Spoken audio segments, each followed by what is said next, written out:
I found my girlfriend's texts to her ex. I'm just waiting for his inheritance, then I'm yours. I said nothing. I faked a bankruptcy notice and left it on my desk. She left me the next day. Her panicked calls started the moment I posted my new house on Instagram. I-34 male always thought the moment of discovery would be loud. A scream, a shattered plate, a slammed door. Instead, it was silent. Utterly, devastatingly silent. It was a Tuesday. I was working from home, syncing my files across my devices, when Evelyn's messages popped up on the shared tablet. She never bothered to log out. She was messaging Brian, her ex, the one she swore was a toxic chapter she'd slam shut. My breath just stopped. I read the last few exchanges, my heart turning into a cold, heavy stone in my chest. I felt like I'd stumbled into some messed up ATA post where the answer is screamingly obvious to everyone but the person living it. Brian, he's still talking about that inheritance all the time. He wants to buy a house, us, a future. It's nauseating. Don't lose your nerve, babe. I can't wait much longer. I won't. I'm just waiting for his inheritance, then I'm yours. Promise. I closed the tablet. The air in our apartment, the one I paid for, suddenly felt thin and foreign. I looked around at the life I thought we were building. The framed photos of us smiling on vacation, the stupid, expensive coffee machine she had to have. It was all a set, a stage for her performance. The anger I expected didn't come. What came was a chilling, absolute clarity. I wasn't dealing with a partner having doubts. I was dealing with a strategist. A predator. Hysteria felt like a waste of energy. She had a plan, so I needed one too. For the next 3 days, I was the perfect boyfriend. I made her dinner. I asked about her day. All the while I was observing. The way her eyes would glaze over when I talked about the future. The quick, hidden smile on her face when she'd get a text. She was an actress, and I was suddenly watching the behind-the-scenes footage. The betrayal was so profound, it was almost fascinating. The inheritance was real. My grandmother had passed away 6 months prior, leaving me a sum that wasn't Bill Gates rich, but it was certainly life-changing. Enough to finally get out of the renting cycle and buy a small house. I'd been so excited to tell Evelyn, to share this foundation with her. She'd clapped her hands together, her eyes wide with what I had mistaken for joy. It was just avarice. My plan was simple, deceptively so. On Friday morning, I found a boilerplate bankruptcy notice online. It looked official enough. I spent 20 minutes with a fine-point pen, filling in my name, forging a case number, adding the letterhead of a fictitious law firm. I left it on my desk, partially tucked under a stack of mail, but visible enough for anyone snooping. That evening, I went for a long run. I needed the world to be just my feet on the pavement and the air in my lungs. When I returned, the apartment was still. Too still. She was gone. She was gone. On the kitchen counter where we used to leave each other notes was a single folded piece of paper. I'm so sorry. I just can't do this anymore. The financial instability is too much pressure for me. I need to be on my own and figure things out. I wish you the best. The speed of it was the only thing that truly wounded me. No fight, no discussion. Just a clean, tactical exit now that the asset, me, was supposedly worthless. It confirmed everything. I sat on the floor of my empty living room, not crying, but feeling the vast echoing space she'd left behind. It was the loneliest I'd ever felt. For a few weeks, I heard nothing. I began the process of untangling our lives, packing her things into boxes. I grieved the woman I thought she was, the future I thought we had. Then my grandmother's money cleared. The house I'd been looking at, the one I'd imagined her walking through, was still on the market. A modest 2-bedroom with a porch and a small, overgrown yard. It wasn't our house anymore. It was my sanctuary. As a cash buyer, I was able to fast-track the closing. It still took just under 3 weeks of navigating inspections, titles, and paperwork, but in the world of real estate, it felt like lightning speed. Last night, I drove to my new home for the first time as its owner. The air smelled like cut grass and possibility. I took a picture. Just me, sitting on the top step of the porch, holding a single key. The caption was simple, New Beginnings. I didn't tag a soul, I just let it float out into the ether. It took 7 minutes. My phone screen lit up, Evelyn, an incoming call. I ignored it, it lit up again, Evelyn. Then a text, then another call, then a call from a number I didn't recognize. I let it go to voicemail. It was Brian. My phone buzzed incessantly for the next hour. A flurry of panicked, confused, and increasingly angry messages. I didn't answer. I just sat on my porch, took a sip of beer, and watched the sun go down on my new life. The storm had arrived right on schedule. Update. The calls and texts didn't stop. They became a kind of frantic background noise to the tasks of moving. I saved the voicemails. They were, in their own way, masterpieces of manipulation. Evelyn started with a saccharine sweet confusion. "Hey, it's me. I saw your post. A new house? I don't understand. The notice. Call me back, I'm really worried about you." Brian's were less subtle, just guttural anger. "You played her, man. That's messed up. You think you can just lie to people like that? You owe her. You call her back and you make this right. Owe her." The audacity was breathtaking. After 3 days of this, while unpacking boxes in my new living room, I finally answered. It was Evelyn. "Oh my God, you're okay," she began, the relief in her voice so fake it was almost comical. "I was so worried. I saw that bankruptcy letter, and then you disappeared, and now you have a house? What is going on?" I kept my voice flat, calm. "You left, Evelyn." "I left because I was scared. I thought you were ruined. How could you lie to me like that?" There it was. The pivot. The gaslighting. I was now the villain for faking a financial collapse that proved she was a gold digger. Classic. "The letter you left was pretty clear," I said, cutting a box open with a knife. "You said you needed financial stability. I assume you concluded there was none to be had with me, so you left. End of story." There was a pause. I could hear her breathing, the gears turning. "That's not fair," she finally said, her voice shifting from wounded to indignant. "I invested 2 years of my life in you. In us. I helped you. We looked at houses online for months. I helped you plan." "You looked at Zillow, Evelyn. That's not a contribution." "It is," she insisted, her voice rising. "I was a supportive partner. That house, that money, I'm entitled to a share of it. That was supposed to be our future. You don't get to just take it all for yourself." The silence that followed was heavy. I let her words hang in the air. I wanted to remember them. "Evelyn," I said, my voice dangerously quiet. I saw the texts. To Brian. Complete silence. Not even a breath. For a full 10 seconds. Then the explosion. A torrent of excuses. It wasn't what it looked like. He was just an old friend. I was being insecure and pushing her away. She was just confused. She was keeping her options open, because I was being distant. "You were waiting for my inheritance," I stated. It wasn't an accusation, it was a fact. "Then you were his." She hung up. An hour later, the notification started on my Instagram post. "Brian. This guy is a liar and a manipulator," he commented. "Don't believe anything you see." And another, "Enjoy the house you stole from her." My friends started texting me, confused. "Is everything okay?" I didn't reply to them yet. I just deleted Brian's comments and blocked him. Then came the text from Evelyn, the escalation I was waiting for. Tabat, I almost laughed when I read it.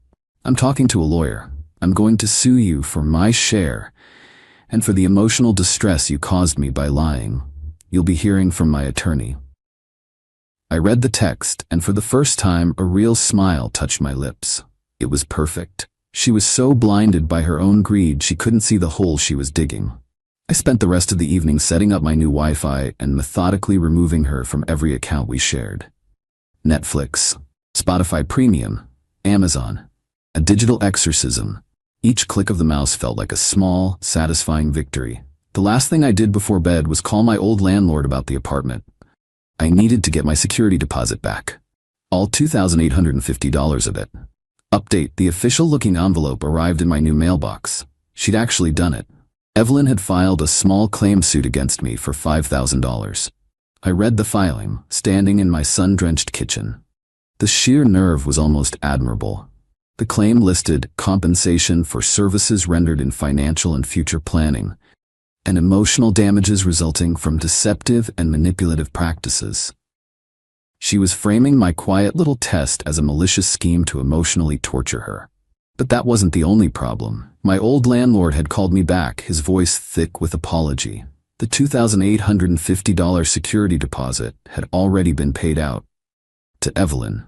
Since her name was still on the lease when it ended, she'd gone to the management office the day after I moved out, claimed I'd agreed to let her handle it, and signed the paperwork. The landlord said it was now a civil matter between me and her. Of course it was. My pain had now completely solidified into purpose. This was no longer just about a broken heart, it was about holding people accountable for their actions. My response was methodical. First, the small claims suit. I didn't need a lawyer. The truth was my best weapon. I started a file. In it went a printout of her breakup note. Then, printouts of the text messages between her and Brian. I highlighted the key phrases. I'm just waiting for his inheritance. And I need financial stability. The narrative was clear, and I was merely the editor. Second, the security deposit. I drafted a formal demand letter. It was polite, professional, and utterly inflexible. It cited the exact clause in our lease about the return of deposits and stated that she had 14 days to return the full $2,850 to me via certified check before I would file a separate small claims action against her for theft. I sent it via certified mail and emailed her a copy for good measure. The real confrontation came out of nowhere. I was leaving my office building downtown when I heard my name being shouted. It was Brian, jogging towards me across the plaza, his face a mask of self-righteous fury. "We need to talk," he said, getting right in my personal space. He was bigger than me, an intentional act of intimidation. "We have nothing to talk about," I said, not backing down. "You're gonna make this right with Evelyn. You humiliated her. You're a psycho. You know that? Playing games like that." "The only game," I said calmly, "was the one she was playing with me, for money." He scoffed. "She invested years in you. You owe her something." "The only thing anyone owes," I said, looking him dead in the eye, "is my $2,850 security deposit, the one my ex-SO took." A smirk played on his lips. He leaned in, his voice low and mocking. "She said you told her she could have it for her troubles. Who do you think a landlord is going to believe?" His response told me everything. He wasn't just aware of it, he was proud of it. They had coordinated their story. "Thanks, Brian," I said, a genuine note of gratitude in my voice. "That's a very interesting perspective." I turned and walked away, leaving him standing there, confused by my lack of rage. The moment I got to my car, I pulled out my phone and typed an email to myself, documenting the conversation, his words, the date, and the time. Brian claimed Evelyn told him I agreed to let her have the deposit. Clear coordination and a fabricated story. It was another beautiful little piece of my file. The social fallout was messier. Evelyn had been busy spinning her tale, and I, the OP of this whole mess, was painted as the villain. I heard she was telling everyone I'd had a breakdown, faked a bankruptcy to control her, and then kicked her out. Some people bought it. My phone got quieter. It stung, I won't lie. To be so thoroughly rewritten as the villain in your own story is a unique kind of pain. But I trusted the process. The truth has a way of coming out. You just have to be patient. Final update. The day of the small claims hearing felt strangely calm. It was a sterile, unimpressive room with fluorescent lighting and worn-out chairs. Evelyn and Brian were already there, sitting together, whispering. Evelyn was dressed professionally, like a woman who was about to be deeply wronged. Brian just looked thuggish, his arms crossed, glaring at me. They thought they were in an episode of a courtroom drama where the most emotional argument wins. Evelyn went first. She gave a tearful, passionate speech about my deception and the psychological toll it took on her. She spoke of the future I'd stolen from her. It was a compelling performance. Then it was my turn. I didn't give a speech, I just presented my evidence. I walked the judge through it, step by step. Exhibit A, I said, placing the printout of her breakup note on the judge's bench. Evelyn's own words, stating she was leaving due to financial instability the day after she believed I had gone bankrupt. Exhibit B, I continued, are text messages between Evelyn and Mr. Shaw from the week prior. I read one aloud into the quiet room. "I'm just waiting for his inheritance, then I'm yours." The judge, a no-nonsense woman in her 60s, slowly lifted her eyes from the paper and looked at Evelyn. For the first time, Evelyn's composure cracked. And Exhibit C is a timeline showing Evelyn left my apartment on May 10th, and the inheritance in question did not clear my bank account until early June, weeks later. The judge didn't need much more. She dismissed Evelyn's case with prejudice, her voice sharp. "Ms. Hayes, your claim is not only meritless, it is audacious. To seek compensation for a partnership you clearly intended to defraud is an abuse of this court's time." Then she turned to my countersuit for the security deposit. Evelyn repeated the lie. claiming I had told her she could have it. The judge looked at Brian. "Mr. Shaw, were you aware of this arrangement?" Brian, trying to look helpful, nodded. "Yeah, she told me he said she could have it." The judge leaned forward. "So your testimony is that you were aware she was taking the full deposit based on a verbal agreement?" "Yeah," he said, puffing out his chest. I was then allowed to testify about my conversation with him outside my office, presenting my time-stamped notes. I explained how he'd tried to intimidate me and smugly told me their story. The contradiction between his aggressive confidence with me and his helpful boyfriend act in court was stark. The judge saw it instantly. The lie had become more damaging than the truth ever could have been for them. She ruled in my favor, ordering Evelyn to pay me the full $2,850 plus my court filing fees. Outside the courtroom, their hushed whispers erupted into a furious, sibilant argument. The United Front had crumbled into bitter blame. The story of what happened in that courtroom spread faster than Evelyn's lies ever had. The mutual friends who had grown distant sent awkward, apologetic texts. "Man, I'm so sorry. I had no idea." I just replied, "No worries." I didn't have the energy for anything more. Their validation wasn't the prize. A week later, I heard through the grapevine that the public drama, coupled with his aggressive attitude, had caused problems for Brian at his job. He worked in sales, where reputation is everything. Apparently, his company wasn't thrilled about him making threats in the lobby of a client's building. My employer's security had officially barred him from the premises after the incident. The last communication I ever received was a single text from Evelyn, days after the judgment check arrived in my mail. "I hope you're happy in your stupid house all alone. You ruined my life." I didn't feel anger. I didn't feel joy. I just felt nothing. It was a message from a ghost. I deleted it, blocked her number, and went outside to my yard. It's been a few months now. The silence they left behind is no longer empty. It's filled with the sound of birds in the morning and the quiet hum of my own life. I've planted a garden. I've reconnected with the friends who mattered. The scar from the betrayal is still there. I think a small part of it always will be. But it doesn't ache anymore. I didn't need them to face some grand, cinematic downfall. I just needed them to face the natural, mundane consequences of their own choices. They weren't master villains. They were just greedy, entitled people who were so sure of their own cleverness, they never saw the simple, obvious trap they were setting for themselves. The best revenge, I've learned, isn't loud. It's the quiet satisfaction of building a better life on the ashes of a false one. It's sitting on your own porch in a house you earned, knowing you handled the worst with a calm heart and a clear head. They didn't ruin my life. They just cleared the way for my real one to begin.